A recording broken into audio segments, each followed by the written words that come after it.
Pagi masih basah ketika Maya membuka pintu warung nasinya yang kecil namun hangat. Embun menempel di kaca etalase, dan aroma nasi uduk yang baru matang perlahan memenuhi udara. Maya adalah wanita seksi dan gemoy. Maya menarik napas panjang, mencoba mengusir letih yang masih menempel. Sudah 2 tahun ia menjadi janda, 2 tahun pula ia berjuang sendirian menghadapi kerasnya hidup di kota. Di balik senyum ramah yang selalu ia berikan pada pelanggan, Maya menyimpan kesepian yang dalam. Sejak suaminya meninggal karena kecelakaan, Maya harus belajar berdiri sendiri, menata hidup yang berantakan, dan menguatkan diri meski hatinya sering runtuh tanpa suara. Namun kehidupan tidak memberi banyak pilihan. Ia harus tetap berjalan. Setiap pagi, warung kecilnya di dekat kawasan industri selalu ramai. Para karyawan mampir sebelum berangkat kerja, membeli sarapan sekadar untuk mengisi tenaga. Di antara para pelanggan tetap itu, ada satu yang paling sering datang dan paling sering membuat Maya tersenyum tanpa ia sadari. Raffi, seorang supir jemputan karyawan. Raffi selalu datang sekitar pukul 5:30. Tubuhnya tinggi, kulitnya kecoklatan karena sering terpapar matahari, dan senyumnya entah kenapa selalu mampu membuat Maya sedikit lebih ringan menata pagi. Ia membeli nasi uduk, duduk sebentar, lalu membantu Maya mengangkat galon, memindah meja, atau mengikat tenda plastik tanpa pernah diminta. "Bu Maya, galonnya biar saya angkat ya. Berat nanti," ucapnya hampir setiap hari. "Ah, nggak apa-apa, Mas Raffi. Sudah biasa," jawab Maya, walau pada akhirnya tetap membiarkan Raffi membantu. Dalam hatinya ia tahu, ia menikmati perhatian kecil itu, perhatian yang sudah lama tidak ia dapatkan dari siapapun. Awalnya Maya menganggap Raffi hanya pria baik yang kebetulan sering lewat. Namun makin lama, perhatian itu tumbuh jadi kebiasaan. Raffi datang bukan hanya untuk sarapan, tapi untuk sekadar berbicara. Tentang pekerjaan, tentang macet, tentang cuaca, atau hal-hal remeh yang entah kenapa bisa membuat Maya merasa hidup kembali. Ada rasa hangat setiap kali Raffi memuji masakannya. Ada getaran halus ketika tatapan mereka bertemu. Maya tahu seharusnya ia tidak boleh mudah percaya lagi. Ia sudah terlalu sering kecewa oleh hidup. Namun Raffi selalu menunjukkan sikap yang membuat Maya luluh. Sopan, tidak pernah memaksa, tidak pernah melewati batas. Seolah-olah ia benar-benar menghargai Maya bukan sebagai janda yang kesepian, tapi sebagai wanita yang pantas dicintai. Lama-kelamaan, Raffi mulai mencari alasan agar bisa lebih lama berada di warung Maya. Meski pekerjaannya menuntutnya untuk tepat waktu menjemput karyawan pabrik, ia selalu menyisakan sedikit waktu untuk Maya. Dari sekadar mengantar belanja ke pasar, membetulkan kipas angin, sampai memperbaiki papan kayu warung yang mulai lapuk. Maya yang semula selalu menjaga jarak, perlahan mulai membiarkan dirinya membuka hati. Setiap perhatian kecil dari Raffi terasa seperti pelipur dari luka yang belum benar-benar sembuh. Setiap senyuman Raffi mengingatkan Maya bahwa ia masih punya kesempatan untuk bahagia. Dan setiap pagi di warung itu, Maya menemukan kembali bagian dirinya yang sempat hilang sejak kepergian suaminya, rasa dicintai. Yang Maya tidak tahu, setiap senyuman Raffi menyimpan rahasia besar di baliknya. Rahasia yang selama ini ia sembunyikan rapat-rapat, bahkan dari dirinya sendiri. Rahasia yang jika terbongkar, bukan hanya akan menghancurkan Maya, tetapi juga seluruh kehidupan yang sedang ia bangun perlahan. Namun untuk saat ini, Maya memilih percaya. Ia memilih menutup mata dari tanda-tanda kecil yang mungkin pernah muncul. Yang ia tahu, Raffi membuatnya merasa berarti. Dan bagi seorang janda yang berjuang sendiri di tengah kerasnya kota, perasaan itu terlalu berharga untuk ditolak. Pagi itu, ketika Raffi kembali datang sambil membawa senyum hangatnya, Maya tidak menduga bahwa langkah kecil pria itu ke warungnya akan menjadi awal dari kisah panjang yang kelak penuh luka, air mata, dan penyesalan yang mendalam. Hari-hari berlalu, dan kehadiran Raffi di warung Maya menjadi semakin rutin. Ia tidak lagi hanya datang untuk sarapan, tetapi juga menjadi bagian dari ritme pagi yang membuat warung itu terasa lebih hidup. Setiap kali Maya membuka pintu warung, ia seperti bisa menebak bahwa sebentar lagi Raffi akan datang dengan langkah cepat dan senyum hangat yang selalu sama. "Pagi, Bu Maya," sapa Raffi setiap hari, suara yang membuat Maya tak lagi merasa sendirian. "Pagi juga, Mas. Seperti biasa." "Iya, tapi hari ini saya mau tambah tempe orek. Kelihatannya enak banget," jawab Raffi sambil tertawa kecil. Obrolan remeh-temeh itu seharusnya tidak berarti apa-apa. Tapi bagi Maya, itu cukup untuk mengusir kesepian yang dulu membelenggu. Tanpa sadar, ia mulai menunggu suara itu setiap pagi. Suatu hari, tenda warung Maya tiba-tiba roboh diterpa angin kencang. Maya yang sendirian berusaha membetulkan rangkanya, namun kekuatan tangannya tidak sebanding. Saat itulah Raffi tiba. Bu! Awas, nanti jatuh. Raffi berlari, memegang tiang tenda agar tidak menimpa Maya. Maya tercekat. Ia merasa aman, sesuatu yang sudah lama hilang dari hidupnya. Enggak apa-apa, Mas. Saya kira bisa sendiri, kata Maya sambil mengusap keningnya yang berkeringat. Mulai sekarang, kalau ada apa-apa bilang saya. Jangan semuanya dipikul sendiri. Berat nanti. Ucapan itu sederhana, tapi tajam menusuk ke hati Maya. Ada sesuatu dalam cara Raffi berbicara, seolah ia benar-benar peduli, bukan sekadar pelanggan yang lewat. Sejak kejadian itu, Raffi makin sering menanyakan kebutuhan Maya. Jika atap warung bocor, ia membawa peralatan. Jika gas habis, ia yang membelikannya. Bahkan ketika Maya telat makan karena sibuk melayani pelanggan, Raffi yang mengingatkan. Bu Maya, makan dulu. Jangan cuma masakin orang, tapi lupa diri sendiri, katanya sambil mendorong piring berisi nasi ke arah Maya. Maya hanya bisa tersenyum. Hatinya berdesir dengan cara yang ia benci tapi juga ia rindukan. Bukan berarti Maya tidak punya ketakutan. Ia sadar betul bahwa dunia tidak selalu baik. Banyak pula cerita tentang pria yang memanfaatkan wanita sendirian, apalagi janda. Namun Raffi berbeda. Atau setidaknya, itulah yang Maya yakini. Suatu sore, Raffi menawarkan tumpangan pulang setelah Maya selesai belanja di pasar. Dengan banyaknya barang yang ia bawa, Maya tak mungkin menolak. Mas, terima kasih ya. Harusnya saya nggak ngerepotin, ucap Maya. Nggak repot, Bu. Saya malah seneng bisa bantu. Tapi ada satu hal yang membuat Maya terdiam. Saat mobil berhenti di lampu merah, Raffi menatapnya sekilas lalu berkata pelan, Bu Maya, saya senang dekat ibu. Rasanya tenang. Maya tersentak, jantungnya berdegup lebih cepat. Ia menatap keluar jendela agar tidak terlihat gugup. Saya cuma merasa nyaman aja, lanjut Raffi. Seperti takut ucapannya disalahartikan. Ibu orang baik. Ibu kuat. Jarang saya ketemu orang kayak ibu. Maya tidak menjawab. Kata-kata itu terlalu lembut, terlalu dalam, terlalu berbahaya. Sesampainya di rumah, Maya turun sambil memeluk tas belanja erat-erat, mencoba menenangkan dirinya. Namun ketika ia menoleh, Raffi masih berhenti di depan rumahnya, tersenyum.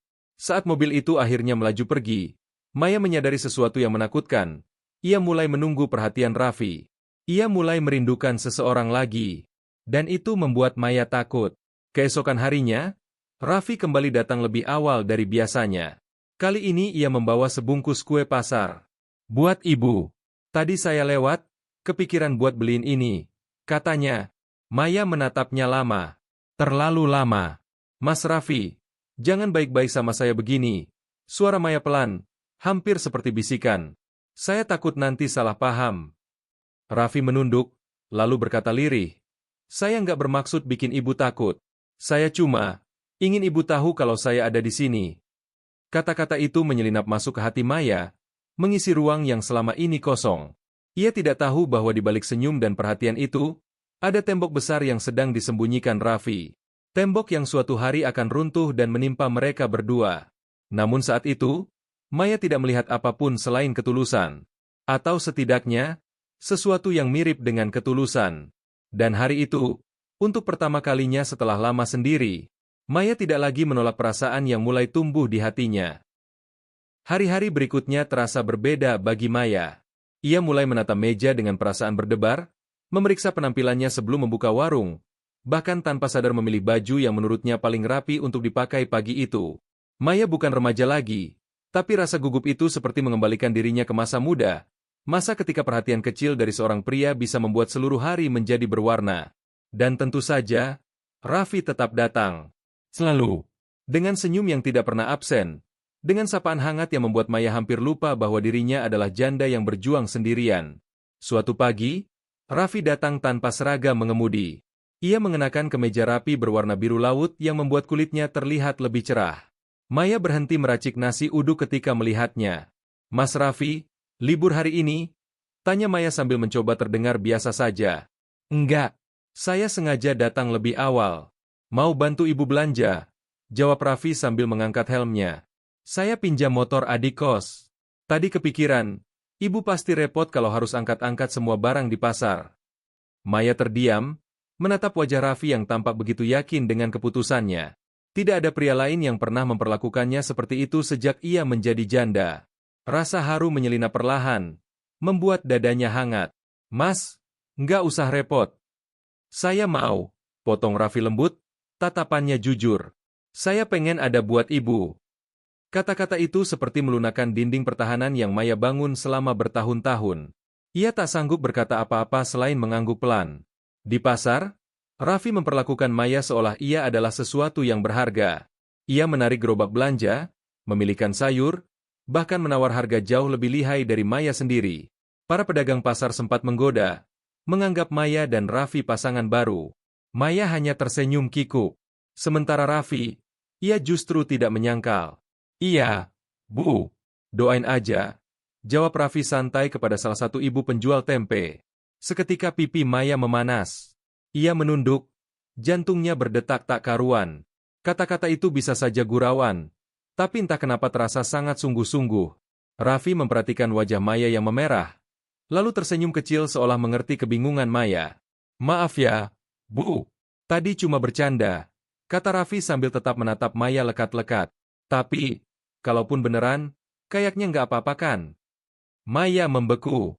Kata-kata itu membuat dadanya sesak. Bukan sakit, tapi penuh. Penuh oleh sesuatu yang sudah lama tidak ia rasakan. Harapan. Semenjak hari itu, jarak di antara mereka semakin tipis. Raffi menjadi orang pertama yang Maya cari saat pagi tiba, dan menjadi alasan Maya tersenyum tanpa sebab. Hubungan mereka masih seperti dua orang yang saling menjaga batas, tapi sorot mata mereka tidak bisa lagi berbohong. Suatu malam, setelah warung tutup, Raffi datang membawa susu dan obat flu. Rupanya Maya batuk sejak sore. Kok Mas tahu saya sakit? Tanya Maya kaget. Tadi saya lihat ibu batuk pas nutup warung. Saya nggak mau ibu ngadepin semuanya sendirian. Jawabnya sambil meletakkan obat itu di meja. Ada jeda sunyi. Sunyi yang tidak aneh, tapi justru terasa nyaman. Raffi duduk di kursi warung yang sudah sepi. Maya ikut duduk di depannya. Hanya suara kipas angin tua yang menemani percakapan mereka. Bu? Raffi menatap Maya dengan ekspresi lembut yang belum pernah ia lihat sebelumnya. Saya tahu ibu hati-hati. Saya ngerti kenapa. Tapi saya serius sama ibu. Maya membeku. Ucapan itu terlalu tiba-tiba. Terlalu dalam. Terlalu dekat dengan ketakutannya. Mas Raffi, saya ini janda, katanya lirih. Saya punya masa lalu. Saya punya luka. Saya juga punya luka, Bu. Semua orang punya, jawab Raffi cepat. Tapi luka itu nggak akan sembuh kalau ibu terus memaksa diri buat kuat sendirian. Maya menunduk. Air matanya hampir jatuh. Tapi ia menahannya. Saya cuma takut salah lagi. Takut percaya sama orang yang salah. Ucap Maya parau. Raffi menghela napas lalu berkata pelan-pelan, seolah memastikan setiap kata menenangkan Maya. Kalau suatu hari saya bikin ibu kecewa, ibu boleh marah. Tapi saya janji, saya nggak akan ninggalin ibu. Kalimat itu, janji itu, menggetarkan hati Maya. Ia tahu pria bisa saja bicara manis, tapi Raffi mengatakannya dengan raut wajah yang membuatnya sulit meragukan. Maya ingin mempercayai kata-kata itu. Ia ingin percaya bahwa untuk sekali lagi dalam hidup, ia boleh mencintai tanpa takut dihancurkan. Maya mengusap ujung matanya dan tersenyum kecil. Mas, saya ini orang sederhana. Nggak punya apa-apa. Ucapnya. Raffi tersenyum lebih lebar. Justru itu yang bikin saya nyaman. Ibu nggak pura-pura. Maya tertawa kecil. Tawa yang selama ini ia simpan dalam-dalam. Dalam hati, ia tahu satu hal. Jika ia membiarkan Raffi masuk lebih jauh ke dalam hidupnya, ia tidak akan mampu membenci pria itu meskipun suatu hari ia harus terluka. Namun pada saat itu, Maya memilih melihat yang indah. Ia memilih percaya. Meski hatinya berbisik bahwa ada sesuatu yang belum sepenuhnya ia ketahui tentang Raffi. Malam itu, ketika Raffi pulang dengan lambaian tangan dan janji bahwa ia akan datang pagi-pagi, Maya sadar bahwa ia sudah melangkah terlalu jauh. Terlalu percaya. Terlalu berharap. Terlalu mencintai. Dan pada titik itu, Maya tidak tahu bahwa jalan yang sedang ia masuki akan membawanya pada kenyataan pahit yang selama ini disembunyikan Raffi rapat-rapat. Minggu demi minggu berlalu, dan hubungan Maya serta Raffi semakin erat. Awalnya hanya sekadar perhatian kecil, tetapi kini kehadiran Raffi sudah seperti bagian dari hidup Maya, bagian yang sulit dipisahkan. Maya mulai terbiasa melihat Raffi memarkir mobil jemputannya di depan warung, memilih lengan baju sebelum membantu mengangkat barang, atau sekadar duduk sambil menunggu Maya selesai melayani pelanggan. Tetangga sekitar pun tak lagi bertanya-tanya. Mereka sudah hafal, jika Maya tersenyum lebih banyak dari biasanya, pasti karena Raffi ada di dekatnya. Bahkan beberapa pelanggan karyawan yang biasa dijemput Raffi ikut menggoda. "Ibu Maya, kayaknya supir jemputan itu ngefans sama ibu deh," kata seorang pekerja wanita sambil tertawa. Maya hanya tersenyum kikuk. "Ah enggak lah, dia orangnya baik sama semua orang." "Baik sih boleh, Bu, tapi mantengin ibu tiap pagi itu namanya bukan baik." Itu tertarik, godanya lagi. Maya menepis dengan tawa kecil, tapi jauh di lubuk hatinya, ia tak bisa menyangkal bahwa Raffi memang memberi perhatian lebih dari sekadar pelanggan atau teman. Perhatian itu hangat, menenangkan, dan membuat hidup Maya terasa tidak sesepi dulu. Namun kebahagiaan yang tumbuh itu juga menumbuhkan ketakutan lain. Maya mulai takut kehilangan Raffi. Ia takut semua ini hanya mimpi yang sewaktu-waktu bisa pudar. Suatu sore, setelah warung tutup dan pelanggan terakhir pergi, Maya membereskan meja sambil bersenandung kecil. Raffi berdiri sambil memegang sapu, membantu tanpa diminta. "Bu, saya mau ngomong sesuatu," katanya tiba-tiba. Nada suaranya berbeda. Lebih berat, lebih serius. Maya berhenti merapikan meja. "Ada apa, Mas?" Raffi mengusap tengkuknya, tampak gugup. Lalu ia menarik napas panjang dan mendekati Maya. "Bu, saya udah lama mikirin ini. Saya serius sama ibu. Saya nggak main-main." Maya tersentak. Hatinya berdetak panik. Ia tahu suatu hari obrolan ini mungkin akan datang, tapi ia tak pernah benar-benar siap. Raffi melanjutkan dengan suara lebih lembut, "Saya ingin ibu jadi pendamping hidup saya. Saya ingin menikah sama ibu." Dunia Maya seketika membisu. Ruangan sempit itu terasa seperti mengecil, menelan segala suara kecuali degup jantungnya sendiri. "Mas, jangan bercanda," ucap Maya pelan, menahan getar suaranya. "Saya nggak bercanda." Raffi mengeluarkan sebuah cincin sederhana dari saku bajunya. Bukan emas mahal, hanya perhiasan kecil yang tampak dibeli dengan tabungan penuh usaha. "Saya mungkin bukan orang kaya, Bu, tapi saya punya niat baik. Saya janji bakal jagain ibu." Maya menatap cincin itu, matanya mulai berkaca-kaca. Semua rasa takut yang ia pendam selama ini muncul ke permukaan. Takut dikhianati lagi, takut salah memilih orang, takut jatuh hanya untuk kembali hancur. "Mas Raffi, saya ini janda. Saya punya masa lalu. Saya bukan perempuan yang utuh lagi." Suara Maya pecah. Raffi menggeleng cepat. "Saya nggak peduli masa lalu ibu. Yang penting masa depannya. Saya mau ada di situ." Kalimat itu menusuk lebih dalam daripada yang Maya sangka. Maya mengusap pipinya yang basah. "Mas, saya takut. Takut suatu hari Mas pergi. Takut Mas berubah. Saya udah pernah kehilangan. Saya nggak sanggup kalau harus kehilangan lagi." Raffi mendekat, memegang tangan Maya dengan hati-hati seolah tangan itu bisa pecah kapan saja. "Bu, saya sudah lama sendiri. Saya nggak punya siapa-siapa di kota ini. Ibu adalah orang pertama yang bikin saya pengen pulang lebih cepat, pengen bangun lebih pagi, dan pengen hidup lebih baik. Saya benar-benar sayang sama ibu." Air mata Maya jatuh tanpa ia sadari. Kata-kata Raffi meruntuhkan tembok yang selama ini ia bangun untuk melindungi hatinya. "Kalau ibu mau kasih saya kesempatan, saya janji bakal bahagiain ibu," kata Raffi, suaranya serak. Maya tidak langsung menjawab. Ia berdiri terpaku, antara percaya dan takut, antara bahagia dan ragu. Namun ketika ia melihat tatapan Raffi, tatapan yang selama ini membuatnya merasa aman, Maya akhirnya luluh. Dengan suara terbata, ia berkata, "Mas, saya mau. Saya mau menikah sama Mas." Raffi tersenyum, senyum paling lega yang pernah Maya lihat. Ia memasangkan cincin itu ke jari Maya dengan tangan gemetar. Maya ikut tersenyum di tengah air matanya. Cincin itu tidak mahal, tapi rasanya lebih berharga dari apapun yang pernah Maya terima sejak suaminya meninggal. Malam itu, mereka menghabiskan waktu berbicara tentang rencana sederhana, pernikahan kecil di rumah RT, syukuran warung, kehidupan baru yang ingin mereka bangun. Maya merasa hangat, merasa seolah Tuhan memberi kesempatan kedua untuk bahagia. Namun ada satu hal yang membuat Maya sedikit bingung. Mas, keluarga Mas di kampung nanti datang kan? Biar saya bisa kenal mereka. Raffi tertegun sepersekian detik. Sebuah jeda kecil yang tidak disadari Maya. Ah, mungkin gak bisa banyak yang datang, Bu. Kampung saya jauh, dan keluarga saya sibuk. Tapi nanti kita video call aja.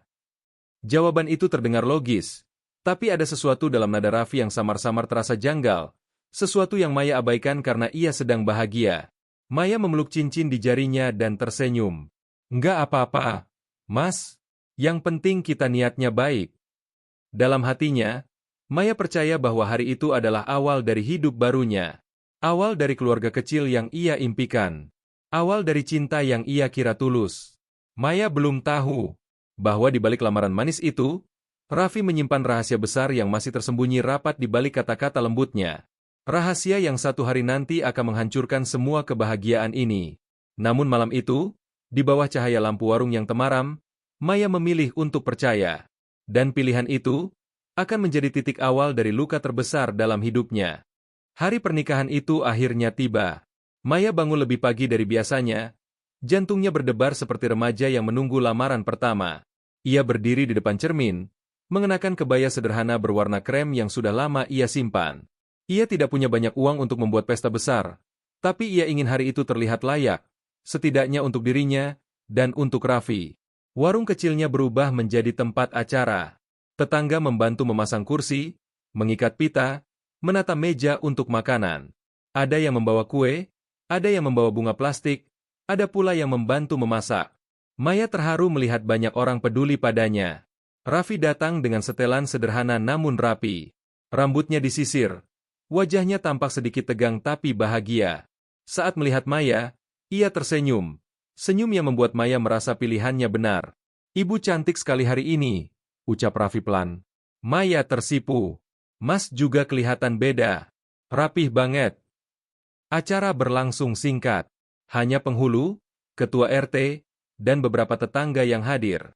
Tidak ada keluarga dari pihak Raffi. Maya sempat merasa aneh, tapi ia memilih tidak mengusik. Ia sudah bertanya beberapa kali sebelumnya, dan Raffi selalu menjawab dengan alasan yang masuk akal. Perjalanan jauh, biaya, pekerjaan, dan lain-lain. Maya menerima, karena ia percaya. Ketika ijab kabul diucapkan, suara Raffi mantap dan jelas. Dalam sekejap, Maya sah menjadi istrinya. Tepuk tangan kecil terdengar. Para tetangga mengucapkan selamat, beberapa memeluk Maya dengan hangat. Untuk pertama kalinya setelah bertahun-tahun menjadi janda, Maya merasa dirinya tidak sendirian lagi. Malam setelah acara selesai, Maya dan Raffi duduk di warung yang sudah sepi. Lampu kuning temaram menerangi ruangan kecil itu. Maya memandang cincin murah di jarinya, mengelusnya seperti benda paling berharga. Terima kasih, Mas, ucap Maya lirih. Saya nggak nyangka bisa bahagia lagi. Raffi tersenyum samar. Mulai sekarang, Ibu nggak perlu kuat sendirian lagi. Saya ada. Ada ketulusan di suara Raffi, atau mungkin sesuatu yang sangat mirip ketulusan. Maya memilih mempercayainya. Ia memilih percaya penuh, tanpa menyisakan ruang untuk ragu. Raffi kemudian memegang tangan Maya. Kita pelan-pelan bangun hidup baru ya, Bu. Saya janji bakal jagain Ibu. Maya menunduk, menahan air mata bahagia. Saya juga bakal jagain Mas.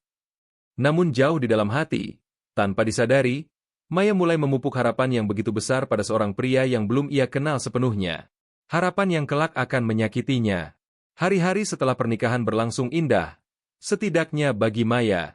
Raffi tinggal bersamanya di rumah kecil di belakang warung. Setiap pagi mereka memulai hari bersama. Maya memasak, Raffi mengangkat kursi, menyeduh teh, dan mengantar Maya ke pasar jika ada waktu. Tetangga berkata Maya tampak lebih ceria. Hidup seperti kembali menyala di wajahnya. Raffi pun tampak bahagia, atau setidaknya begitu yang Maya lihat. Namun ada hal kecil yang mulai Maya sadari. Raffi sering menghindari telepon tertentu. Jika ponselnya berdering saat Maya dekat, ia buru-buru mematikan suara atau pergi keluar. Ia selalu bilang itu urusan pekerjaan atau teman lama dari kampung. Maya ingin bertanya lebih jauh, tapi ia takut membuat Raffi tersinggung. Lagi pula, mereka baru menikah. Maya tidak ingin membuat masalah hanya karena firasat kecil yang belum tentu benar. Kamu capek nggak kerja hari ini? Tanya Maya suatu malam. Lumayan, jawab Raffi sambil memijat lehernya. Karyawan pulangnya telat semua. Banyak lembur. Mas, kalau ada apa-apa, bilang ya. Saya nggak apa-apa kok dengar cerita Mas. Raffi menatap Maya sebentar, lalu tersenyum seperti biasa. Iya, Bu. Nanti saya cerita. Tapi tak pernah ada cerita itu. Tidak malam itu, tidak keesokan harinya, tidak seminggu setelahnya. Setiap kali Maya menyentuh telepon Raffi tanpa sengaja, Raffi langsung bereaksi terlalu cepat, seolah-olah ia menjaga sesuatu agar tidak terlihat. Maya merasakan ada yang janggal, tapi ia menepisnya cepat. Dia lelah. Dia sibuk, kata Maya dalam hati. Dia suami saya. Tentu saya harus percaya. Kepercayaan itulah yang membuat Maya menutup mata dari tanda-tanda kecil yang mulai muncul. Hari-hari berjalan seperti biasa. Sampai suatu malam Raffi mendapat telepon dan pergi keluar rumah sambil berkata ia harus menjemput karyawan tambahan. Wajahnya tampak gelisah. Suaranya tergesa-gesa. Maya mengangguk, tetapi rasa tidak tenang menggelayut di dadanya. Malam semakin larut, namun Raffi tak kunjung kembali. Jam 11, jam 12, jam 1 dini hari. Hingga akhirnya Maya tertidur di kursi dengan lampu dapur yang masih menyala. Ia tidak tahu, malam itu adalah awal dari retakan kecil yang suatu hari akan membuka seluruh kebenaran kelam tentang suami yang baru ia nikahi. Pagi itu, Maya membuka warung dengan mata sedikit sembab. Semalam ia menunggu Raffi pulang hingga hampir subuh. Tapi Raffi baru muncul ketika adzan subuh terdengar. Wajahnya kusut, bajunya bau asap rokok, dan langkahnya goyah seperti orang kelelahan. Mas dari mana? Saya khawatir, tanya Maya lirih. Raffi hanya menghela napas panjang. Maaf, Bu. Tadi ada tambahan jemputan mendadak. Karyawan lembur semua. Saya harus nunggu mereka. Maya ingin bertanya lebih jauh, tapi ia menahan diri. Ia tak mau memulai perdebatan pagi-pagi. Ia memilih percaya, setidaknya untuk saat itu. Hari itu warung cukup ramai. Maya sibuk melayani pelanggan. Sementara Raffi duduk di sudut, terlihat lelah dan seperti tenggelam dalam pikirannya sendiri. Beberapa kali Maya mencoba mengajak bicara, tapi Raffi hanya tersenyum tipis tanpa menjelaskan apapun. Hingga tiba-tiba, ponsel Raffi berdering keras. Raffi terkejut, buru-buru mengambilnya sebelum Maya sempat melihat layar. Ia menjauh keluar warung, namun suaranya tetap terdengar karena ia berbicara dengan nada pelan namun tergesa-gesa. Iya, saya tahu. Jangan gitu dulu. Saya lagi di luar kota. Nanti saya jelasin. Nada suaranya terdengar tegang. Maya yang sedang menggoreng tempe berhenti seketika. Jantungnya berdegup lebih cepat. Raffi kembali masuk dengan ekspresi yang jelas tidak ia kuasai. Wajahnya pucat, matanya gelisah. Mas, itu siapa? Tanya Maya pelan, mencoba terdengar tenang. Oh, teman lama di kampung, jawab Raffi cepat. Terlalu cepat. Dia cuma nanyain soal kerjaan. Maya menatapnya lama. Ada sesuatu dalam cara Raffi menghindari pandangan matanya yang membuat hati Maya tidak nyaman. Namun ia kembali menelan rasa curiga itu. Ia terlalu takut menyakiti perasaan Raffi, dan mungkin lebih takut lagi mendengar jawaban sebenarnya. Siangnya, ponsel Raffi kembali berdering. Kali ini Maya tanpa sengaja melihat nama yang muncul di layar. Ibu.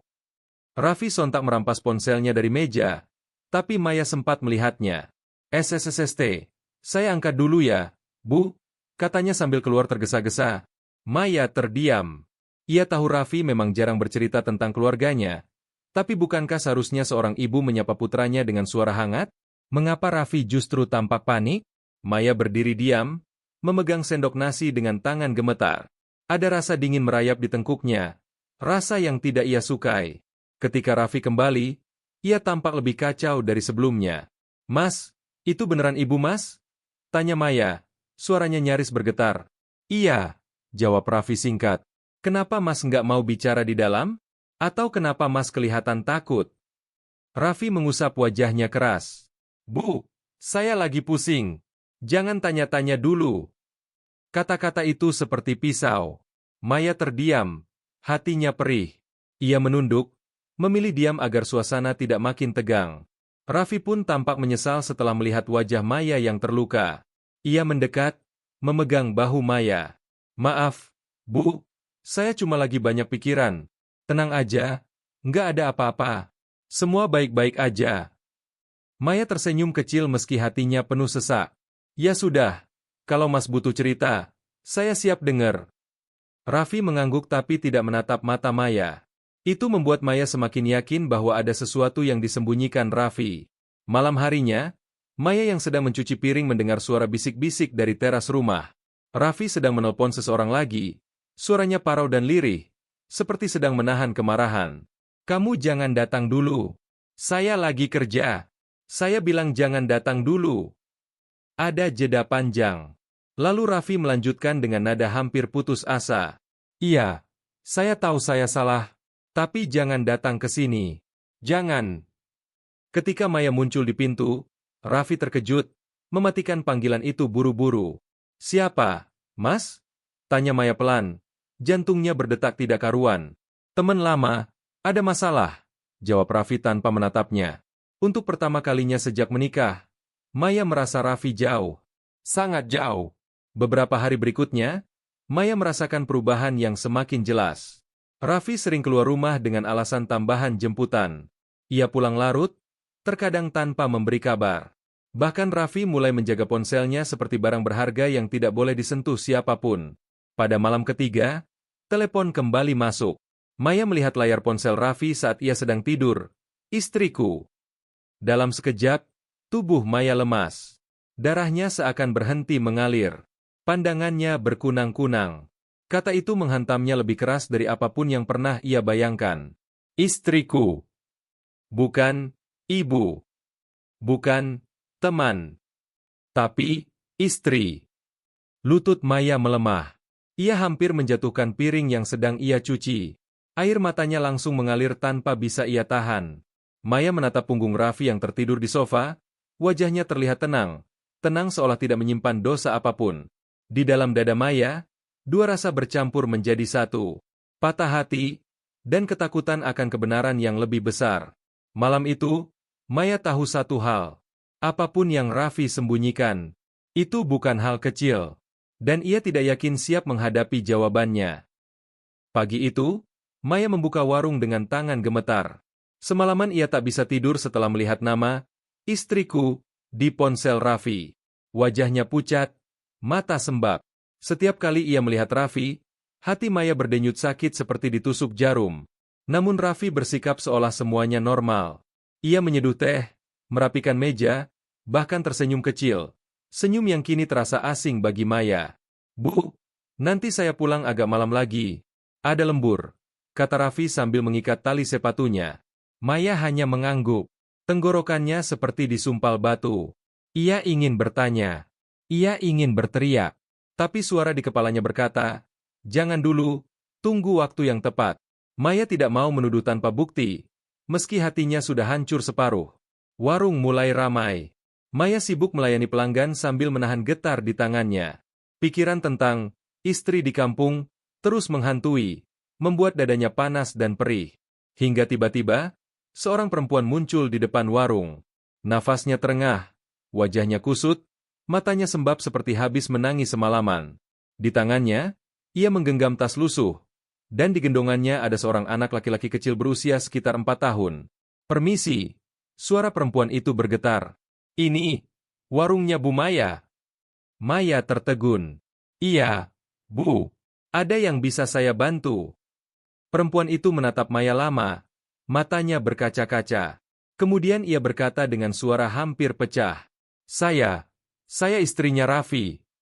Dunia Maya runtuh saat itu juga. Tangannya yang memegang sendok nasi gemetar hebat. Pelanggan terdiam. Beberapa langsung saling pandang. Sebagian menutup mulut tak percaya. Maya merasakan seluruh tubuhnya dingin. Suaranya hilang. Perempuan itu mengeluarkan buku nikah dari tasnya. Lusuh, terlipat, tapi jelas. Ia membukanya dan menunjukkan foto Raffi tersenyum di samping perempuan itu. Ini suami saya, ucapnya dengan air mata jatuh deras. Dia sudah 3 bulan nggak pulang, nggak kirim uang, nggak angkat telepon. Saya cari dia sampai dapat alamat ini. Maya menatap foto itu. Tangan dan lututnya melemah. Ia hampir jatuh jika tidak berpegangan pada meja. Maksudnya Mas Raffi, masih punya istri? Bisiknya, hampir tak terdengar. Perempuan itu menangis, menahan anaknya yang mulai rewel. Iya, Bu, saya istrinya. Kami menikah 5 tahun lalu. Ini anak kami. Anak kecil itu menatap Maya polos, tanpa tahu bahwa kehadirannya menghancurkan jantung seseorang. Maya tak sanggup berkata apapun. Tubuhnya bergetar hebat. Wajahnya memanas namun dadanya membeku. Semua pagi-pagi indah. Senyum Raffi, perhatian kecil, janji untuk menjaga. Semuanya tiba-tiba terasa seperti racun. Pelanggan mulai berdiri, beberapa berbisik, sebagian langsung menelepon tetangga. Astaga, Mas Raffi sudah menikah. Maya ditipu. Kok tega banget? Suara-suara itu menusuk telinga Maya, membuatnya ingin berlari sejauh mungkin. Tak lama kemudian, Raffi datang dengan wajah kaget melihat kerumunan. Saat matanya bertemu mata istrinya dari kampung, tubuhnya membeku. Raffi, jerit perempuan itu. Kamu pikir saya nggak bakal nyari kamu? Kamu tinggalkan anakmu sendiri. Kamu bohongi saya. Bohongi perempuan ini juga. Raffi pucat seperti kertas. Ia menoleh ke Maya yang berdiri kaku. Bu Maya, saya bisa jelasin. Jelasin apa? Istrinya menangis. Suara pecah penuh amarah dan luka. Kamu bilang kerja lembur. Ternyata kamu nikah lagi? Kamu tinggal sama dia? Kamu pikir saya nggak punya hati? Pelanggan mencoba menahan perempuan itu yang hampir maju memukul Raffi dengan tasnya. Raffi menunduk. Wajahnya dipenuhi rasa bersalah. Atau mungkin takut. Maya hanya bisa berdiri terpaku. Pandangannya buram oleh air mata. Suaranya hilang ditelan kepedihan yang terlalu dalam. Ia berusaha bernapas, tapi dadanya sesak. Mas, akhirnya Maya bersuara, pelan, rapuh. Ini benar. Raffi memejamkan mata. Air matanya ikut mengalir. Iya, Bu, saya memang sudah menikah. Hancur. Selesai. Dunianya runtuh tanpa sisa. Maya terisak. Tangannya menutup mulut agar suara tangisnya tidak pecah. Ia merasa seperti dibuang ke jurang tanpa pegangan. Kenapa Mas bohong? Isaknya. Suara lirih penuh patah. Kenapa Mas tega ngelakuin ini ke saya? Raffi hanya terdiam. Tidak ada alasan yang cukup untuk menutupi pengkhianatan sebesar itu. Orang-orang mulai berseru, marah, beberapa hampir memukul Raffi. Tetangga menahan agar tidak terjadi kekerasan. Suasana panas, kacau, memalukan. Semua terjadi di depan mata Maya. Akhirnya, di tengah keributan itu, Raffi melakukan hal terakhir yang bisa ia lakukan. Ia kabur.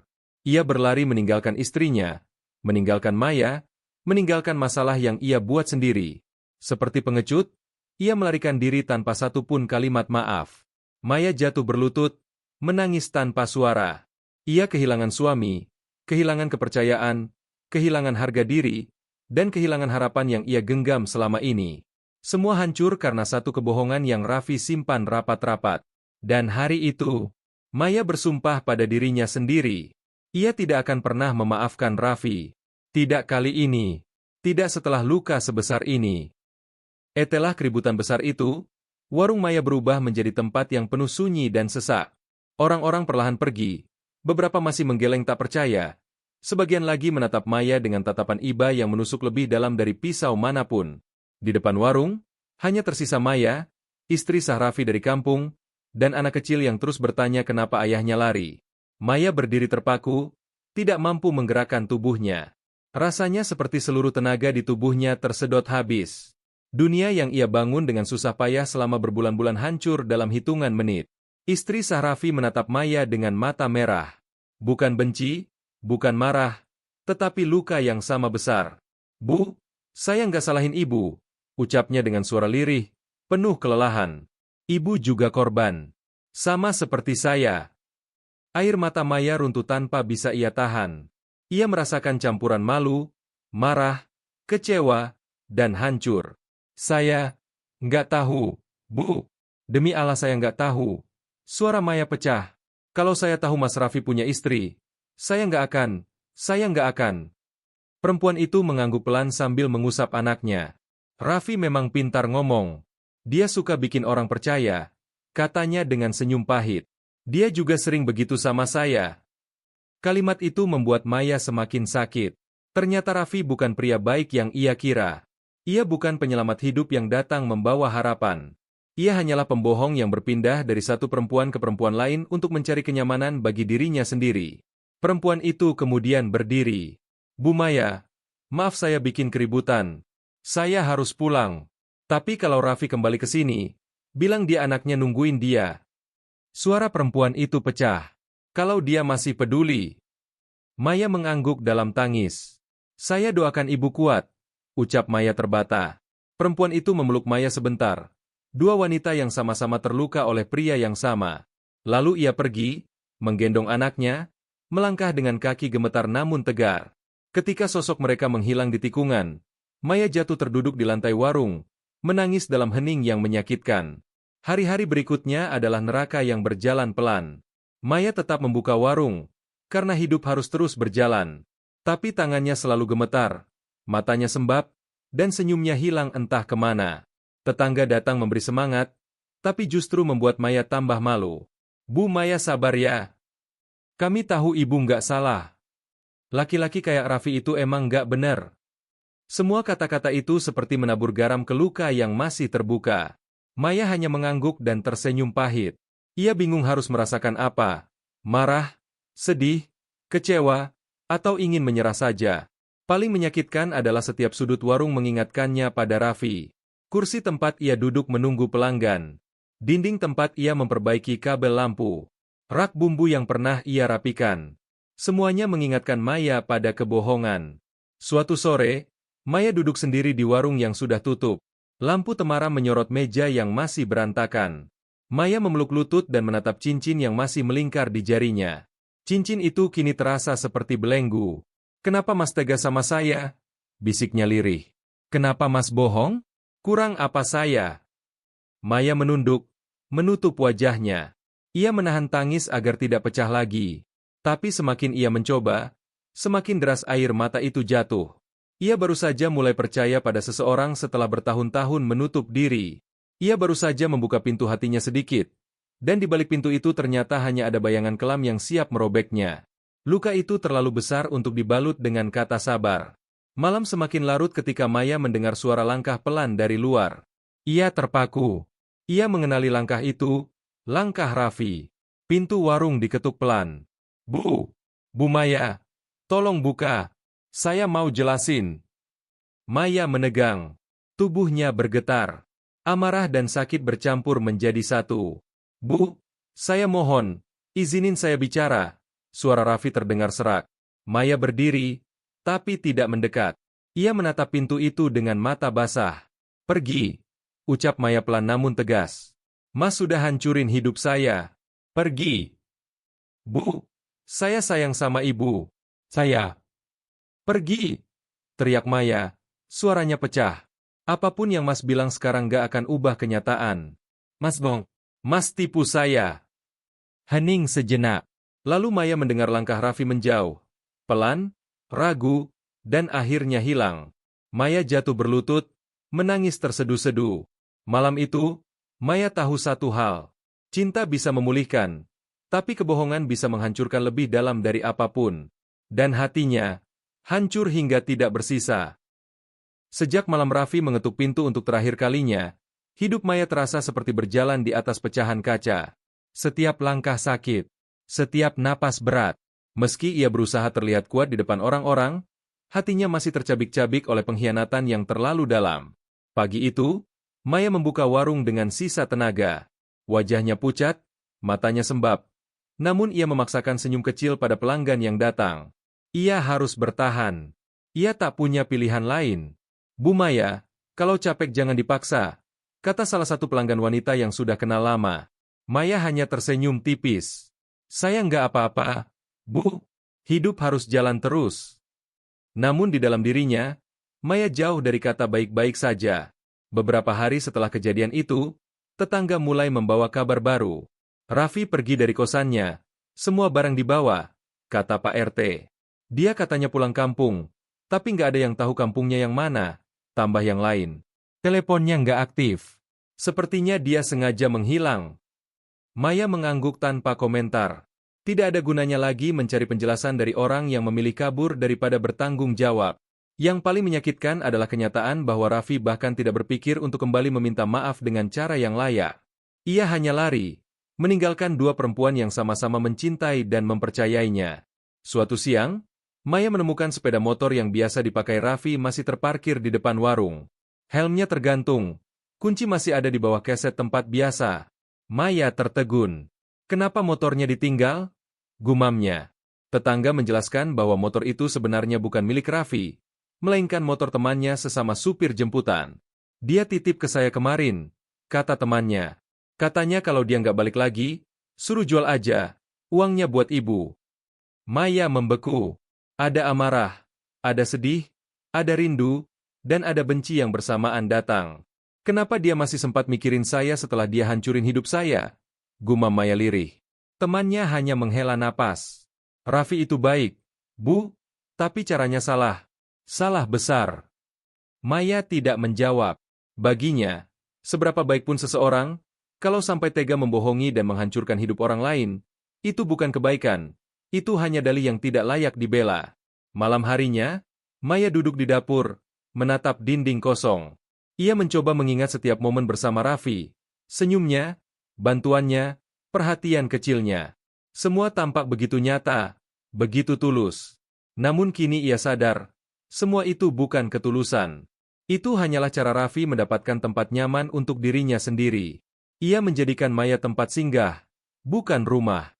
Air mata Maya jatuh tanpa suara. Saya bodoh sekali percaya.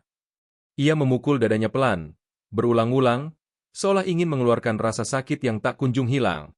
Beberapa tetangga mulai menyarankan Maya untuk menuntut atau mencari Raffi ke kampungnya. Namun Maya menolak. Buat apa? Saya nggak mau buang tenaga buat orang yang sudah buang saya. Yang ia inginkan hanya ketenangan. Luka ini terlalu dalam untuk terus digores dengan harapan kosong.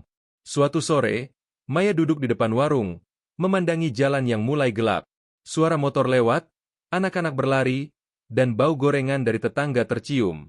Semua terasa berjalan seperti biasa, kecuali hatinya yang masih remuk. Ia memeluk dirinya sendiri, mencoba menguatkan hati yang rapuh.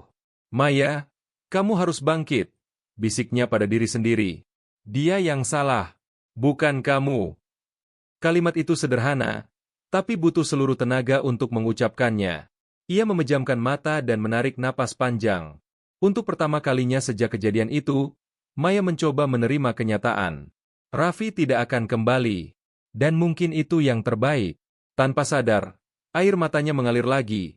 Tapi kali ini bukan karena putus asa, melainkan karena melepaskan sesuatu yang memang harus dilepaskan. Malam itu, Maya memasukkan cincin pernikahannya ke dalam laci terdalam. Ia tidak membuangnya, tetapi juga tidak ingin melihatnya lagi. Cincin itu sudah berubah dari simbol harapan menjadi penanda luka. Mulai hari ini, aku hidup untuk diriku sendiri, ucap Maya pelan. Ia menata ulang warung, merapikan meja, menghapus tulisan tangan Raffi di papan menu yang dulu ia buatkan. Ia menyeka setiap sudut warung seolah berusaha menghapus jejak pria itu. Dan pada akhirnya, ketika lampu warung dipadamkan, Maya berdiri tegak. Masih terluka, masih rapuh, tapi memiliki kekuatan baru. Luka yang dalam memang tidak hilang dalam sehari. Tapi Maya tahu ia sedang melangkah ke arah yang benar. Ke arah di mana Raffi tidak lagi memiliki kuasa atas hidupnya. Malam itu, Maya memulai bab baru. Masih sendiri. Tapi bukan lagi sendiri karena ditinggalkan, melainkan karena ia memilih untuk menyembuhkan dirinya. Beberapa minggu telah berlalu sejak Raffi menghilang dari kehidupan Maya. Luka itu masih tinggal, tapi kini tidak lagi terasa setajam dulu. Sama seperti luka yang sudah mengering, perihnya tetap ada, namun tidak lagi membuat Maya terjatuh setiap kali mengingatnya. Warung Maya mulai kembali ramai. Pelanggan berdatangan seperti biasa. Beberapa di antaranya bahkan semakin setia karena merasa iba terhadap apa yang dialami Maya. Namun Maya tidak ingin dikasihani. Ia ingin bangkit bukan karena cerita sedih, tetapi karena kemauannya sendiri. Setiap pagi kini berbeda. Tidak ada lagi langkah tergesa Raffi. Tidak ada suara tawa atau obrolan singkatnya. Yang ada hanyalah Maya dan tekadnya untuk bertahan. Mbak Maya, nasinya kayaknya makin enak, goda seorang pelanggan. Maya tersenyum kecil. Alhamdulillah, Bu. Mungkin karena saya masaknya pakai semangat baru. Candaannya membuat pelanggan tertawa. Maya ikut tersenyum, Dan untuk pertama kalinya, senyum itu terasa tulus, bukan senyum yang dipaksa untuk menyembunyikan luka. Suatu sore, setelah menutup warung, Maya duduk sendirian di bangku kayu. Ia memandang lampu jalan yang berkedip pelan. Burung-burung pulang ke sarang, orang-orang kembali ke rumah, dan suara televisi dari rumah tetangga mengisi kesunyian. Ia menarik napas panjang, mengingat kembali semua yang telah ia lalui. Kehilangan suami pertama, berjuang sendirian, bertemu Raffi, merasa dicintai lagi, lalu dikhianati dengan cara yang paling menyakitkan. Saya sudah hidup dengan banyak luka, gumam Maya. Tapi saya masih di sini. Maya memejamkan mata. Ada rasa bangga kecil dalam dirinya, karena meskipun ia sering jatuh, ia tidak pernah benar-benar menyerah. Beberapa hari kemudian, istri sah Raffi menghubungi Maya lewat telepon. Suaranya terdengar lebih tenang dari sebelumnya. Bu Maya, saya cuma mau bilang, kalau Raffi sempat pulang sebentar. Katanya, dia minta maaf untuk semuanya. Maya terdiam. Hatinya tidak lagi bergetar, tidak lagi meledak-ledih. Ia hanya merasa kosong, kosong yang tenang. Dia bilang apa lagi? Tanya Maya pelan. Dia bilang, dia nggak bisa kembali ke kota. Malu. Takut? Jawab perempuan itu. Dia juga bilang, ibu orang baik. Dia nyesel nyakitin ibu. Maya menghela napas. Biarkan dia tenang di sana. Bu, saya juga mau tenang di sini. Perempuan di ujung telepon ikut risak. Namun kini tangisnya lebih lembut. Semoga kita berdua dapat laki-laki yang lebih baik suatu hari nanti, katanya. Anehnya, Maya tersenyum. Senyum yang tulus dan ringan. Amin, Bu. Kita sama-sama berhak bahagia. Percakapan itu menutup bab tentang Raffi dalam hidup Maya. Tidak ada dendam, tidak ada amarah yang tersisa, hanya sebuah luka lama yang kini mulai memudar. Sebulan kemudian, warung Maya semakin ramai. Ia memperluas tenda, menambah menu baru, dan mulai menerima pesanan catering kecil-kecilan dari pabrik dekat sana. Semua itu ia lakukan sendiri, dengan tangannya sendiri, tanpa bergantung pada siapapun. Sore itu, salah satu pelanggan lama berkata, Bu Maya, sekarang ibu kelihatan lebih kuat dari sebelumnya. Maya tersenyum hangat. Saya harus kuat, Bu. Hidup nggak nunggu kita siap. Namun saat ia kembali ke dapur, Maya mendapati dirinya tersenyum pada refleksi di kaca kecil.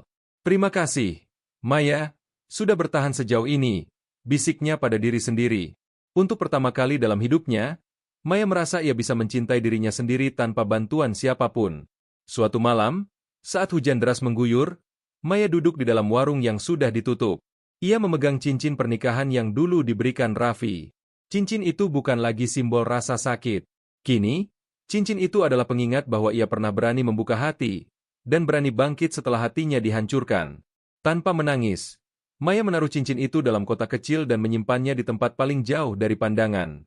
Bukan untuk membuang, tetapi untuk menutup bab itu seutuhnya. Ia memadamkan lampu warung, menatap hujan yang turun deras, dan tersenyum kecil. Mulai sekarang, hidup saya milik saya, ucapnya dalam hati. Tidak ada lagi yang boleh menjadikan saya pelarian. Maya berjalan masuk rumah dan menutup pintu dengan perasaan ringan. Bukan karena hidupnya sudah sempurna, tetapi karena ia tahu ia telah menemukan kekuatan yang selama ini ia cari. Kekuatan untuk mencintai diri sendiri sebelum mencintai orang lain. Dan di tengah malam yang sunyi, Maya memulai babak baru dalam hidupnya. Tanpa Raffi, tanpa kebohongan, tanpa luka yang terus menganga. Hanya Maya, perempuan yang terluka, tapi tidak pernah kalah.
Oh.